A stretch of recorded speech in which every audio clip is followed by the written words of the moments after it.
This is the Lone Crater YouTube. We hope this video helps. You begin by powering down and unplugging the Xbox 360. This reduces risk and lets capacitors discharge.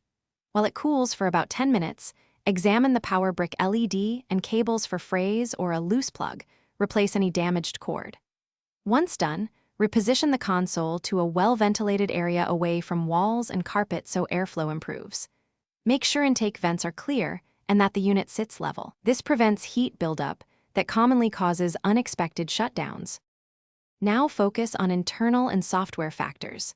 If you're comfortable, remove the top panel and gently blow dust out with short bursts of compressed air, avoiding contact with boards. Dust restricts cooling. Verify the fan spins freely and that the hard drive and memory units are firmly seated, because poor connections can cause power faults. Then boot and install any system updates, delete problematic apps, and clear the system cache to rule out software-triggered shutdown loops.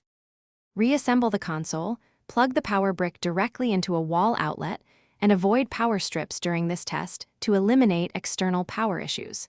You should run a 30 to 60-minute play session while watching the brick LED and feeling for excessive heat. This helps confirm stability. If the Xbox still powers off, swap in a known good power brick or cable to isolate the fault. If replacement parts don't help, you should contact a repair service, because the motherboard or power circuitry. Thanks for watching. Consider subscribing if we helped you.